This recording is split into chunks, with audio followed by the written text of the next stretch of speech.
Has your marketing gone bitter or sour? Sit back and enjoy top shelf strategies from the Search Bar now in Season 2, where we're serving up fresh perspectives to help you and your digital marketing thrive. I am your host, Eric Ritter, self-proclaimed SEO sommelier and CEO of Digital Neighbor, a friendly neighborhood marketing and SEO company based in Tampa, Florida. In this new season of the Search Bar, we'll deep dive into key SEO elements and trending digital topics every business owner should know. And what I really enjoy doing is bringing in subject matter experts. So in today's episode, we'll be diving into the often mysterious world of link building, try to lift the veil a little bit on it, and talk about those key concepts with Ben Anderson, SEO consultant. Welcome, Ben, and thanks for joining us today. Hi, Eric. Thanks for having me on. I'm really looking forward to this episode. You know, we're both SEO nerds, so I'm looking forward to nerd out with you a little bit here about that pivotal concept that I think everybody should know about, everybody has heard about, who knows anything about digital marketing or SEO, but it's just so often misunderstood. So really looking forward to getting into it today. But to our listeners there, don't worry if you miss anything. I'll post a link building checklist on my site for you to download and post the link into show notes, and stay tuned to the end where we're going to go over that checklist together. So let's start off by trying to explain SEO. I know it's kind of a very ambiguous concept, but in my opinion, there really are three key factors you want to focus on SEO. I like to call them the three legs on the SEO stool. Number one is the technical SEO, which make sure you take a look at that episode with my guest, Amy Sabulis, where we deep dive into technical SEO and the foundation there. The second leg on the SEO stool is content, what you put on your website. So make sure you check out that content podcast episode as well. And then that third leg are the links, the backlinks to your website. And that's what we're going to talk about today. And I'm really excited about it because together, those are the three core components of SEO. So with that in mind, let's get into the heart of today's episode. First of all, what is link building? Ben, what is your definition of link building? I always like to define link building as basically a way to get votes for your website, for your content. I like a way that. to basically have other organizations tell Google, like, yes, this is the right place to find this information. This is what we're using to support our information. In the same way, when you're in school, when you want to reference a source, you want to be the source. And so that's what we're doing here with link building.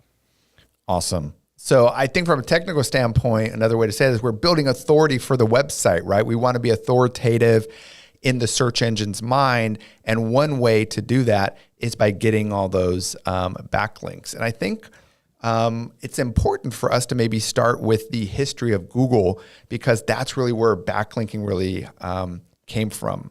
Because Google, when it was founded long time ago in 1998, it was originally called Backrub.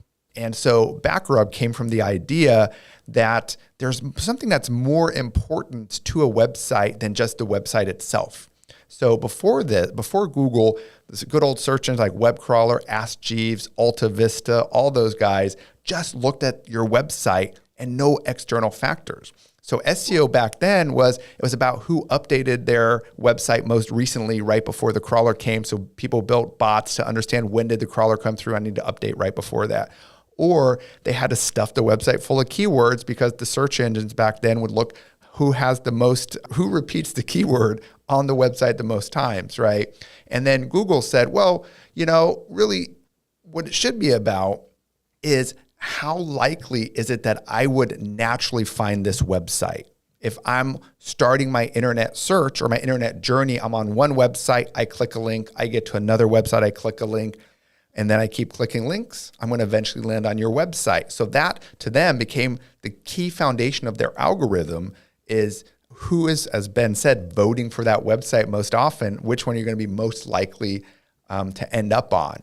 So of course, webmasters and people doing SEO quickly realized that they could make their sites move up, right, by attracting links there. And we'll get into, I think an interesting kind of case study or story where that kind of went wrong back in 2011 when I was already a little bit into my SEO journey. I'm sure Ben was probably still a little wet behind his ears in his diapers, but as a seasoned SEO, I still really remember the JCPenney story. So it was such a big news article or item, I should say, that it came out in the New York Times.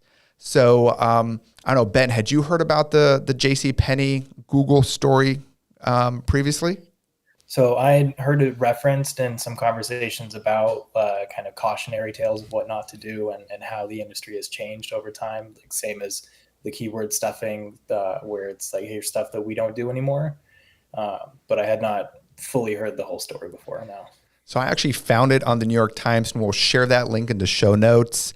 But just to kind of talk about the story itself. So again, in 2011, the New York Times actually exposed how JCPenney was able to rank at the top of Google for really, really interesting broad searches, right? So you were searching for bedding or dresses, and at the very top was JCPenney every time.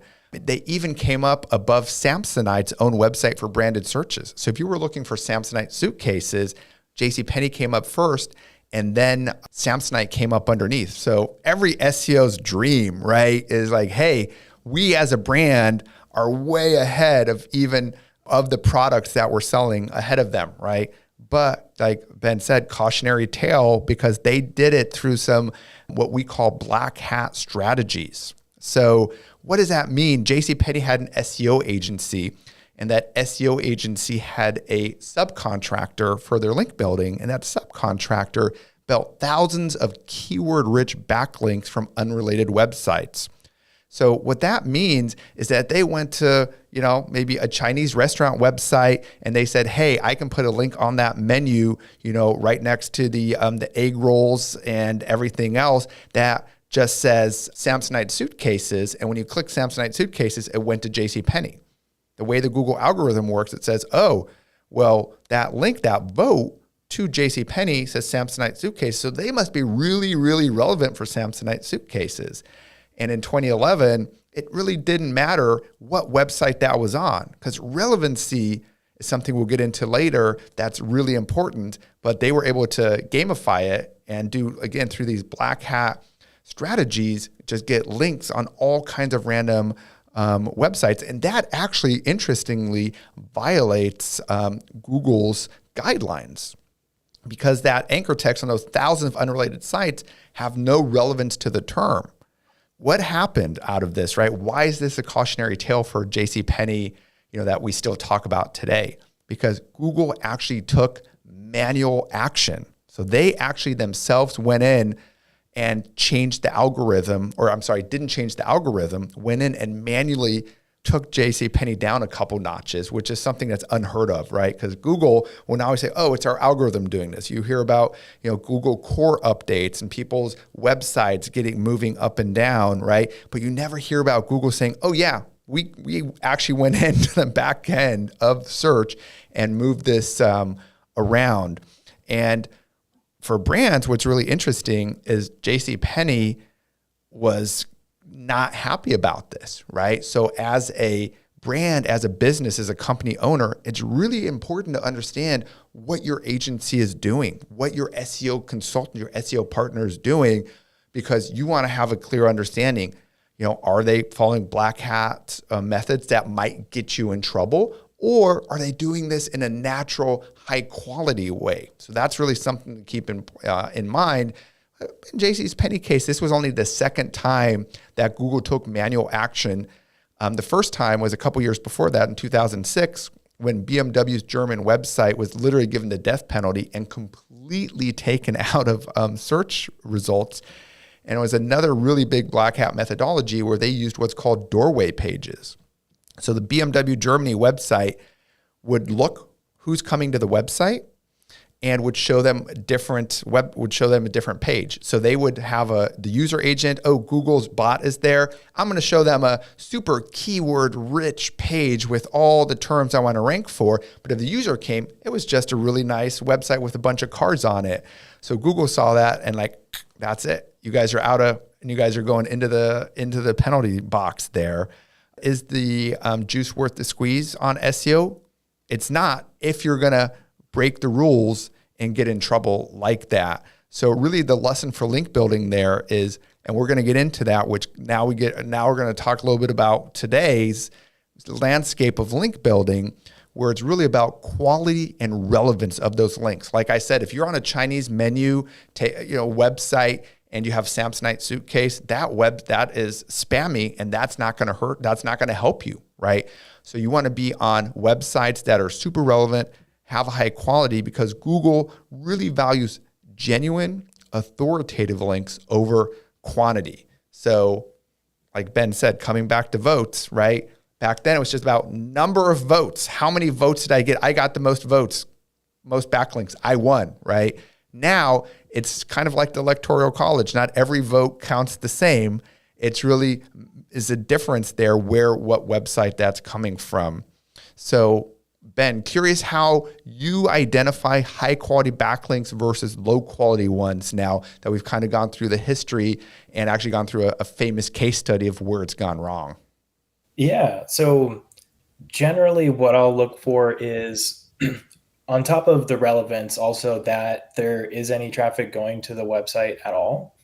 Because one of the things that came out of people gamifying the system was that they were doing things even after Google changed the way that they rank websites to artificially inflate what their authority looks like to tools that you can do research with. Mm-hmm. And so what you can have a website that is really specific. It's about all the topics and things that you're interested in, that your website is about, that's very relevant to your business or whatever website you're trying to get a link for. But if Google is not paying attention to it, if it's not showing it for keywords, if it's not getting a lot of traffic that's relevant for your business, then it might be relevant, but it's not going to impact your website as much. And so I'm always looking for, is it relevant to my topic? Are people actually going to this website? And then is a reference to my business or my product or whatever page it is actually going to be useful for someone visiting the website? Because Nice. Google is going to have that context, and Google has gotten better at figuring out that context over time as well. So Ben, that makes a lot of sense, right? Kind of what a high relevant, a high quality backlink is. I'm curious if we can kind of go back a little bit for the listener and kind of talk about, why link or how link building actually works. If you could just talk a little bit about that, because it's just such a black box, that kind of most people don't understand. And, you're in the trenches, the SEO trenches, as I like to call them, every day. And just curious, what does link building actually entail? Yeah, so link building involves reaching out to either a company or like a publication, somebody that puts a lot of content out, or just a blog that's really specific, that's really helpful, or really any website that's relevant to your niche, and basically offering them, I have this page on my website, whether it's a service page, whether it's a blog post or an article that you've done really good research on, really good writing on, and you think it would be helpful for them to share with people that visit their website. So if we as SEOs write a blog post about like a case study about link building for a client that we had, and we show the results and how impactful it was, we can go to another website, some other agency, maybe an ad agency that doesn't do SEO, but they're talking about it on their website. And we can say, hey, you have that article about SEO. You mentioned backlinks and building backlinks. We have this article that's really helpful about it. And would you be willing to link within your blog post to our blog post as the source, as a place to go get additional information about backlinking? And so it's like a citation, right? Yeah. Nice. That makes a lot of sense. Thanks for kind of getting into that. I just want to make sure that everybody's listening kind of has an understanding of this. Like, what does it actually look like from a technical standpoint? Because as the business owner or as a company, I might not have the time, right? And I really need to focus on so many other things, so how would that affect me, right? Will backlinking affect me in the future if I don't do this as a website? Or is it something I should even care about? Yeah. So the need for it and the amount of links that you would need varies a lot depending on the topic and the area that you're in. So if you're just trying to rank for, like I work with a lot of therapists, if you're just trying to rank for couples therapist in your small town, that's going to be less competitive than like couples therapist in New York City. Yep. There's so many more people. There's lots of competition. And we categorize that, and we have tools that show us by difficulty score, a score from 0 to 100 of how difficult that keyword is to rank for. Mm-hmm. And the more difficult that keyword is to rank for, the better your content has to be, and the more links that you need to actually be competitive for it. So not all businesses will need it for every topic, but Google will always respond to having a link sent to a page because you're basically boosting your content as more relevant uh, to the searches. Yeah, no, that's a great point that you bring up there. It really depends on your industry, on your market, your geographic location, how important it really is, right? Because it's an ongoing debate in SEO content versus link building. What's more important? What really matters there? And so as I was researching this episode, I was browsing around Reddit, and someone was saying, I never believed in link building until all of a sudden we got this backlink from one of the manufacturers. There's an e-commerce website on their blog post to us. And all of a sudden we jumped into rankings and we had the most organic traffic and sales ever to the website. So there's still a lot of great case studies out there that, if done correctly, naturally, organically, and with high relevance, it can make a huge impact. But I also feel like, again, my gray hairs are showing. I've been doing this for a long time. I feel like link building is getting less and less important, and the content on the website is getting more and more important. Or do you think it's just more of a balance and the link building is less important? Just curious what your kind of thoughts are here, kind of from a future proofing standpoint for link building. Is it even worth the investment? Should I focus more on content? It's kind of a debate there, and curious on your perspective. Yeah, I think that it's both. I think that you need to have good content to send the links to, because if you have only a little bit of text on the page that you're sending backlinks to, it's not optimized. Google is still going to follow the backlink and look at your page. And Google is still testing your page in search results. And if people get to your page because Google put you at number one, and then they immediately leave because it wasn't useful, then they go to the next website on the search list and stay there. Google is paying attention to that because Google's goal is what's going to best serve the searcher. And there are things that we can do to show, hey, our content is the best of what serves the searcher. Right. But at the end of the day, if you have a page that uses a keyword a lot but doesn't really answer the question for what somebody's searching for, you can have it rank for a period of time, but eventually Google's going to figure out that nobody's gaining anything from you as a search result, and you're going to end up sliding down the search results page because it's just the context is important, and actually serving the intent of the search is important. Agreed, 100%. I wanted to pivot a little bit towards local businesses, right? Because you mentioned, more of the traditional SEO link building is reaching out to other websites, creating great resources, creating great content. But something, that I've been doing, and something that I think has a lot of value as well, I just wanted to kind of workshop that a little with you. As a local business, there's other ways I can almost do two things at once, right? I can do PR and I can do link building, right? So whether that's getting backlinks from sponsoring local events, right? There's like 5Ks or school charity fundraisers, and getting on there, getting that backlink, and kind of building that relationship with other businesses, a complimentary service. If you're a bar partnering with a restaurant because you don't serve food, getting a backlink from there, and just, kind of thinking of those activities that you might be doing in the real world anyway, just to kind of get backlinks. And that's something, any business owner could do. And just curious kind of what your thoughts are there, if you have any other ideas there.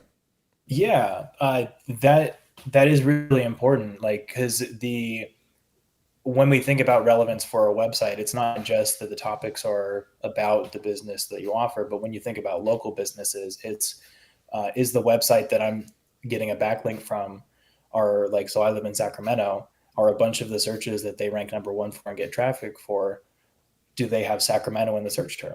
It's very clear that because they're ranking for the city or the area that you're in, that this is a really authoritative website for that area.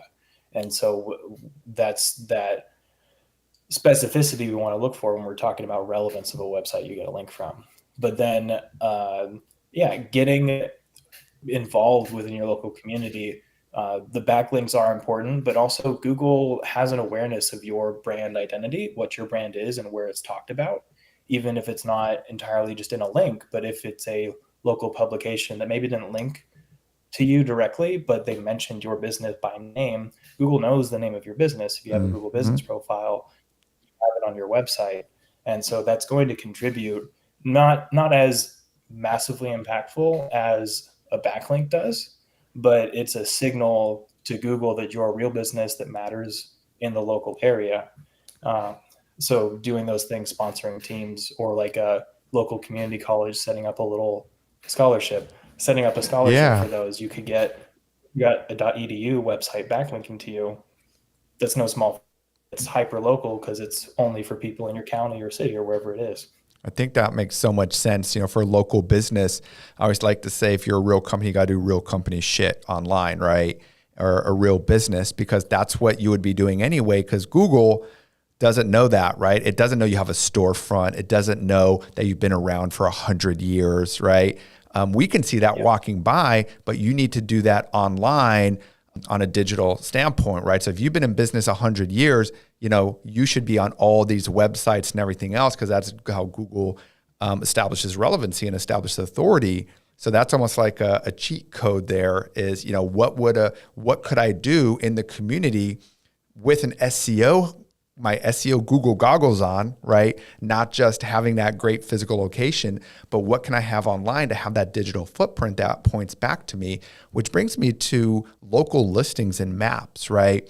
I think that's often overlooked as backlinks, right? If I'm in directories, I'm in local listings. Of course, we know the big ones, right? The Google Maps, the Bing Maps, the Apple Maps, the Yelp, but there's so many local directories. What was that? MapQuest? Yeah. I still remember printing out MapQuest and having it in the car with me because I didn't have, no one had internet on their phone. And then, you're driving around with this printout, right? And Google Maps destroyed so much, including printers, because that's the only reason I used to use a printer, honestly. Like in college, it's like, I had to print out my map directions there. That's funny. But there's, but you're absolutely right. There's so many directories and listings there that, again, real company shit, right? Google's going to look at them. Bing, the search engines are going to scrape these directories and see if you're there or not. And that's a natural organic backlink for you. I think that's something a business owner should be doing as well, is making sure that they're in all these listings and all these directories. I'm in Tampa here, so the Tampa Bay Chamber of Commerce, get on their website, right? Yeah. Get a backlink, get in all these chambers of commerces, because those are relevant backlinks from local websites. And if you're a local business, that's what you want, right? I'm sure around the country, Sacramento, you got all kinds of chambers of commerces and business guilds or whatever you want to call them there. So I think that's really important as well, to bump up that local authority for your local business. Yeah, because there's so when I think of Sacramento, where I live in Sacramento is Midtown, and they call it the Grid, and it's this group of neighborhoods surrounded by, it's like a square surrounded by freeways. That's all walkable. It's small. It's one of the older parts of town, and there are websites specifically about stuff to do in Midtown. There you go. And so that's so relevant. It's not just Sacramento; it's the neighborhoods, the areas that you're in that have their own websites. And one other thing to look for when you're thinking about those like citations and listings is if you Google something that you want to show up for, and there's a listing website in the top 10 of that search results, you should be there because clearly people are clicking it. That's why Google's showing it. You should be showing up when somebody gets to that page, even if it's not somebody going directly to your website from a search result there. The goal is to get more customers. You should be where the customers are going. Absolutely. You're bringing up one of my favorite SEO tactics, barnacle SEO, right? As I like to call it. So you're using someone else's SEO authority in order to get traffic, get leads, right? So, great example. If you're an attorney, someone is searching for your type of practice area, and that is a directory, you need to be at the top of that directory, because to your point, that it's showing that's where people are clicking. If you're a restaurant, people are looking for best brunch spots, Yelp is going to be there. So you want to make sure you're optimized in Yelp. So it's so important to understand how your industry, how those searches show up. I had a recent episode about PPC, we're talking about, keywords and just doing how to select the right keywords. And one way to do that is just trying it out yourself. Put that keyword in Google and see what comes up. Is that relevant to me or not, to that search? Same thing, I think, for SEO. Throw that keyword into Google and see what comes up. And if it's a bunch of directories on the one side, don't try to compete with that. You're never going to knock down a directory, right? Instead of that, just join them. Instead of fighting them, go to that directory and work with them and come up at the top. So that's a great point, Ben, for a local business to think about is, the landscape's always changing. So keep an eye on that. One thing I wanted to talk about as well is, we're talking about listings and maps, is social media. I've often heard social media is a really great idea and a good idea from backlinking, but just to get technical is Google can't really crawl Facebook. Google can't really crawl a lot of these social media platforms. There seems to be a positive correlation between, hey, I have a bunch of good social profiles and I'm ranking highly, right? So I think on the one side, Google can see traffic, right? Google has Google Analytics, Google has Google Chrome, it knows what web pages you're going on. So it's seeing traffic from social media. But what are your thoughts? Should I be publishing every blog post out on my social platform with a link back to my website? Or kind of, are there other kind of link building strategies or hacks or tips you have to use social media? Yeah, I think, like you said, the social media is important from a traffic source perspective. This is a real business with real people that's engaging with some sort of community, and there are people going from there to their website, whatever roundabout way Google is finding out about it. Because even if you think about Facebook, if your business has a Facebook page and it has reviews, and your Google business profile is set up correctly, sometimes that review score will show up down at the bottom of the profile. Great Yelp point. score, whatever relevant one is. So Google has some awareness of it, even if it's not the full proprietary knowledge, or at least not yet. I don't know. We'll see. But it's similar to, like, you will see some cases with people running PPC ads where their organic traffic will go up a tiny bit because Google's still seeing it as like, oh, this is clearly important. You're saying something very controversial, Ben. I just want to point that out, right? Because Google will always say it's a separation, church and state, right? PPC and SEO have nothing to do with each other, but you say you've seen a correlation there between PPC being run and SEO actually improving. Yeah, it's not always, and it's usually very small, but you can, depending on the niche, depending on how competitive the area is, if you were already close to being within the SERPs, if you were in like number 8, you might start to get a little bit more in like 6 or 7. But everybody that I've seen it happen for, as soon as they stop doing pay-per-click, it goes back to where it was before. Because it's an engagement signal. In the same as like people doing, there was that tactic for a while where somebody would have all of their friends search stuff and go through all the pages of Google to find their website and click to get a bunch of clicks through. Yep. Where the click-through rate. Yep. For like a day, up, and then after a little bit, it would go away because they were the only people doing that. But it did have a slight impact during the experiment. It's not a solution.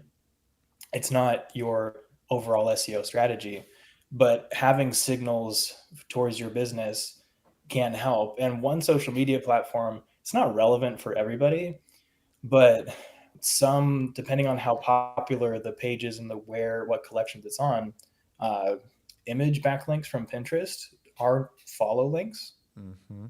They're not the best area, but if you're getting a bunch of traffic coming in from Pinterest to your website, if you're like a wedding photographer or like an interior designer and you have like a page, because when you search for certain topics, there are Pinterest boards and collections that are top search results on Google. And so Google is paying attention to that as a relevant place for searches to go. And again, it's sort of like the listings thing. Well, if that's a good place to be, and that's what Google's showing people, you should try to get yourself there. Yeah. But yeah, so Google is paying attention to it, but it's not going to be the like final thing that pushes you over the edge for your SEO campaign to really soar. No, I love kind of the insight there that, it depends on your industry, it depends on kind of where you are, that Pinterest might even be a great backlinking strategy for you there. So nice little kind of hacker tip there, if you're a wedding photographer or whatever you are. And I was just thinking as you were talking is, I guess, maybe Pinterest is the one social platform hasn't pissed Google off yet, and they still work with them and kind of bring up their collections or their boards on Google, right? Because Twitter for a long time would also show up and rank really well in Google, especially real-time results, like if you're looking for a news event, and it still does to an extent, but now that you have to log in on X, formerly known as Twitter, I'll always call it Twitter, sorry, Elon, it doesn't show up as prominently anymore as it used to, and of course, Facebook's always been completely walled off from there. So, maybe we're making the first prediction here. I am, Ben, is, Google's going to buy Pinterest because it likes it, because it doesn't compete, right? Google doesn't really have that kind of, there's Google Images, but Google Images doesn't compete directly with Pinterest. So that's an interesting one to keep an eye on. I would say people do use Pinterest to search for things. That's exactly what I was going to say as well. Yep. No, exactly. And I'll actually do some research on there just to look at trends, because it's really insightful. Like once you start typing what the autocomplete on Pinterest is, so that's kind of a pro tip here, is look on Pinterest, because that's where a lot of people start their searches. I've said in other episodes as well that TikTok is really important. It's a huge part of kind of the marketing journey of your marketing mix to get exposure, to get awareness, to maybe even generate demand. And the same thing for Pinterest, right? Especially if it's anything visual, a lot of times, people for their hair, for their clothing, for their decoration, for their food, for their hosting, for entertainment, anything related to hospitality or anything in that direction, Pinterest is where you need to be at. And it works for backlinking as well, so there we go. Coming full circle there. I want to save some time here at the end, Ben, because we put together a pretty comprehensive SEO link building checklist. So if you haven't been paying attention till now, first of all, you've been missing out on a fantastic episode, but I think it's really important to pay attention here for the checklist, because we're going to give you guys exactly what you should be looking for if you are link building. So if you're out there looking at a website and saying, hey, should I get a link back from them? Should I even reach out to them? Should I want to work with them? These are the key things you want to look at. And there's 3 key things that we're going to break down. Number 1 are, what are the metrics you should look at? What kind of profile should they have as a website? And also, how do you review that website if it makes sense or not? So we're going to go ahead and get into this.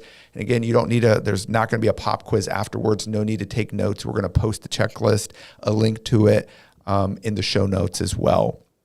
So starting off is if you are doing the link building game, is you want to look at the SEO metrics of that blog, that website that you're working with. And you can use a tool like SEMrush. I know, Ben, you're a big fan of SEMrush, right?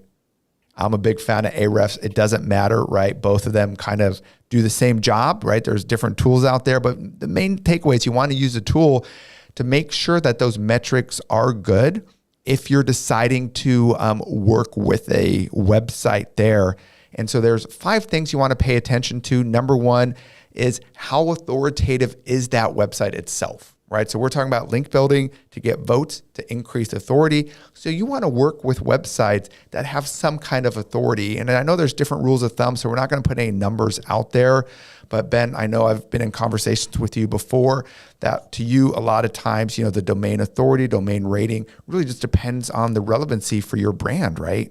Yeah, it can be, there's definitely a limit. Like, you don't want just some random brand new website as like where it's at, but if it's been around for a while, if it has a low domain authority, but it's ranking for some keywords, because the domain authority depends on how the tool you're using calculates that, and they all do it a little different. Absolutely. And so using that tool, you also want to look at the traffic metrics, something you mentioned earlier, Ben, which I think is so important. because again, I've been doing this for a long time, right?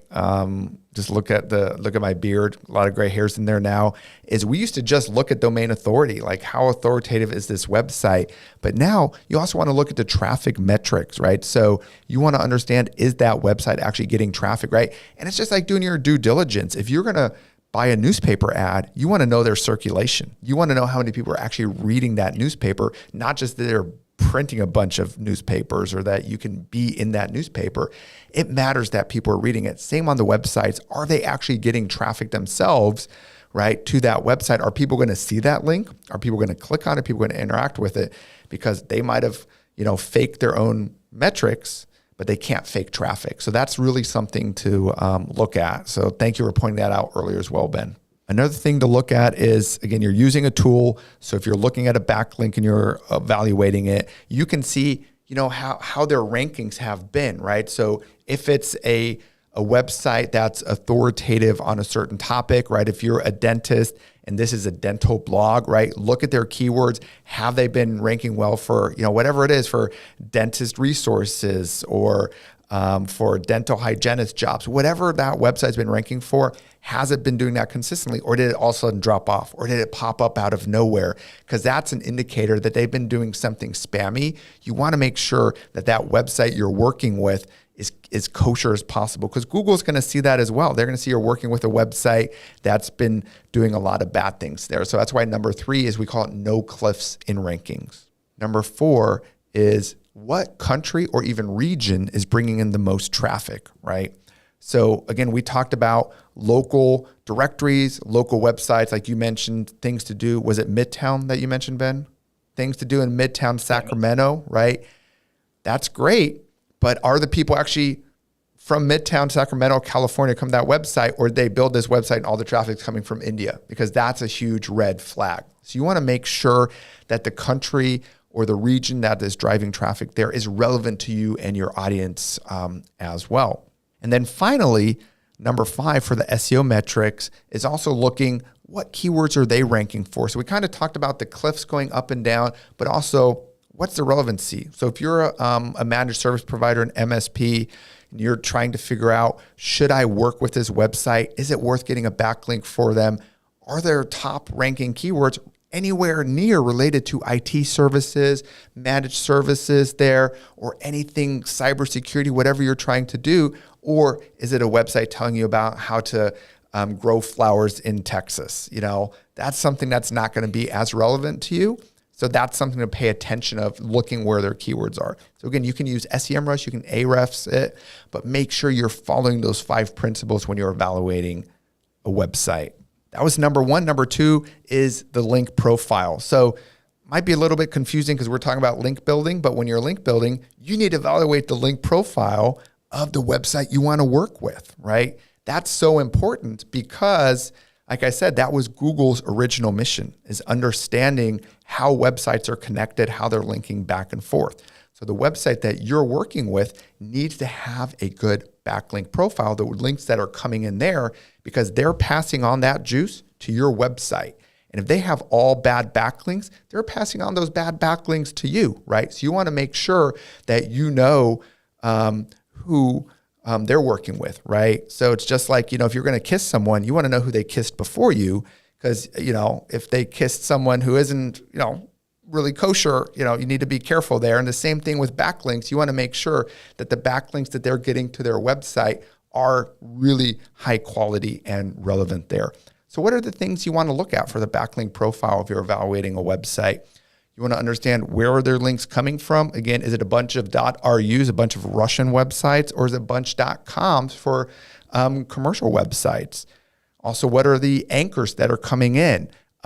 Did that person do anything spammy, right? So a lot of times we're evaluating websites. It might be an influencer. It might be someone's personal blog. They're trying to get you to work with them, right? Or trying to work with you. And they might have done something kind of not so kosher in order to bump up their stats themselves. So that's why you want to pay close attention to that, looking at the anchor text ratio, the quality of the backlinks, and then also understanding the referring backlinks to domain ratio. So that's something we didn't really get into. So I'm going to take a side note here, is when you are looking at link building, we call it link diversification, is much more important than just getting a bunch of random backlinks. So what does that mean? I can go to a directory, I can go to a blog and get 100 backlinks, right? And so, yay, great, I did it. I got 100 backlinks, but they're all coming from the same website. That's not as powerful as going out to 100 different websites or maybe even 10 websites to get 10 different backlinks, right? So that's what's so important there, is making sure that you have that diversification and not just getting the same backlink. So if you're featured, whatever, in the New York Times 10 times, that might be great, but it's not going to be as powerful as being featured in the New York Times, the Wall Street Journal, and the Washington Post.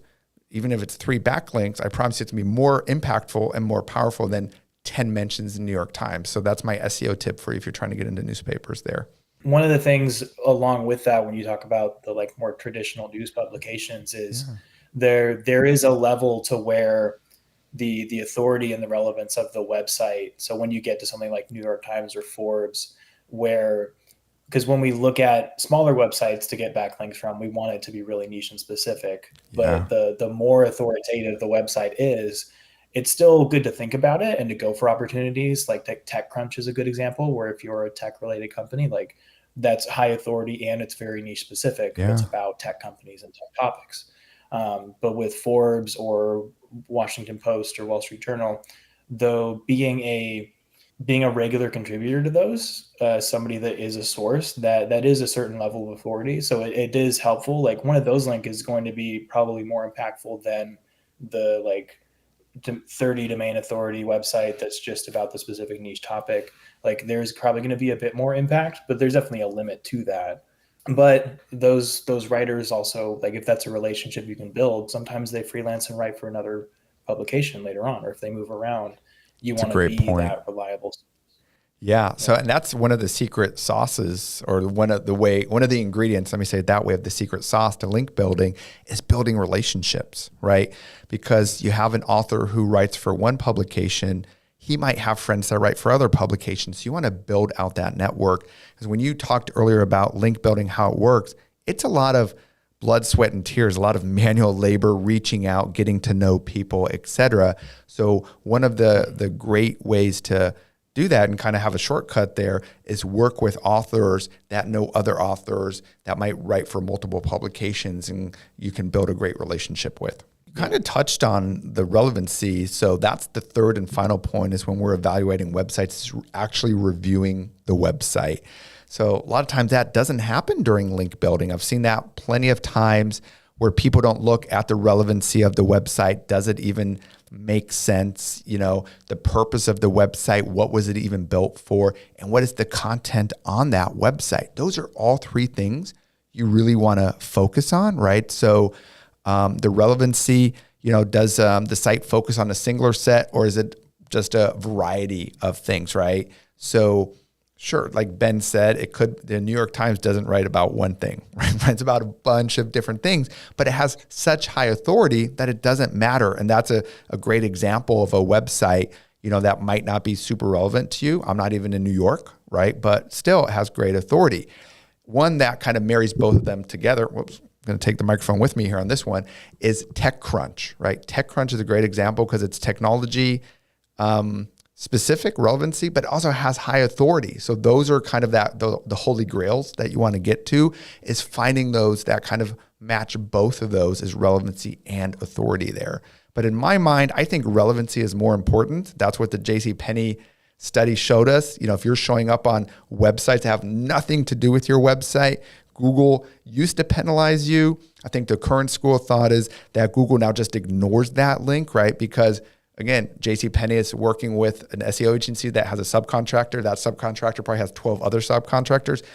You as the brand should not be punished for that, but you should also not gain from it. So I think that's Google's current school of thought is, sure, you have a bunch of spammy backlinks. We're not going to punish you for that because you might have not done those yourself as the brand, but they're not going to help you either. And so that's why I think relevancy is more important than anything else, is making sure that that website is relevant to your business of whatever you do there. Right? And I think you kind of said that plenty of times today, Ben. I'm just summing it up here at the end. Yeah, I think another thing to also like think about when we're talking about relevancy is like if we're talking about health, if there's a specific like if you're a dentist, but the website is like it covers multiple health topics, but it's about health and it is really relevant and it maybe has some posts that do rank for like dental related treatments. That is, it's maybe not as specifically niche down and relevant as a website just about dental topics, but it is health related. It does have relevance for the industry that you're in. Same with like an Yeah. IT company.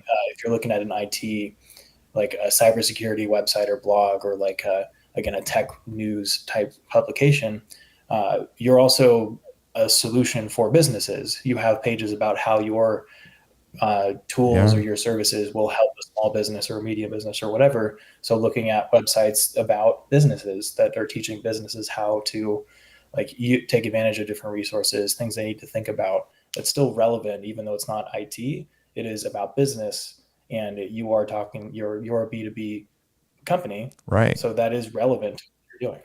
Absolutely. So kind of think a little bit outside of the box and not just narrowing yourself in. And that's kind of, I didn't say that at the beginning, right? I said the three stools of three legs on the SEO stool, but also important. Another thing I like to say, SEO is science and art. So there's a little bit to it, right? There's the numbers, the numerical side of it, the metrics, the science, but also the art that you just brought up is kind of understanding the nuances in there as well. I think is just really, really important. I think that's really it as far as the checklist goes. I'm just looking at it here. And I'm a big fan of it. So make sure you click that link in the show notes. You check it out. You can download it, follow along as you're kind of doing your own link building. If you're overwhelmed by it, feel free to reach out to Ben or myself. Always happy to talk about these things as well. And before we head out, Ben, any final thoughts here on link building for SEO? Yeah, the only thing that I thought of when you were talking about looking at the whatever website in your checklist, looking at the link profile of that website, another thing that you want to look at is the ratio of incoming links to outgoing links. Because if there's like maybe 1,000 incoming link, but there's 50,000 outgoing links to different domains and websites, then there is sort of we're going to find backlinks and we're getting backlinks, but we don't want websites that all they do is offer backlinks to people, because Google might Right. eventually decide that they're a spam website and shut them down, even if they started as very legitimate. So that's another factor to look at is, are there just tons and tons of backlinks to where it, or of outgoing links to, because you want some, obviously you want to be referencing authoritative topics and content, and that's what you're trying to bring to the table. But it's a good way to figure out if a really niche website has become just a place to get links from as opposed to a place to offer helpful information. Right. So it's definitely a look at. That was awesome. I appreciate you sharing that, Ben. And thank you so much for coming on and sharing your expertise. This was a true masterclass in link building. I know it's early in California, you're 3 hours ahead of us, so I appreciate you still getting up, joining us here. And also for those listeners that aren't watching the video version on YouTube, I recommend you check it out because Ben probably has the most feng shui apartment I've ever seen. It could actually be a background that is used in Google Meet or Zoom. So always enjoy kind of just chilling out and enjoying the feng shui of your apartment as well, Ben. So thank you so much again for joining today. It was an absolute pleasure. Yeah, thank you for having me on. It's good to get to kind of nerd out and talk about niche technical topics about SEO. So I'm always happy for the opportunity. Awesome. Well, thanks again, Ben. And to our listeners, thank you so much for joining us here at the Search Bar. Be sure to connect with me and Ben on LinkedIn to follow our journeys in all things digital media. You can find the links in the episode description. And if you have any SEO digital marketing questions, feel free to reach out to us directly on LinkedIn. As the CEO of Digital Neighbor, I'm always excited to discuss these topics.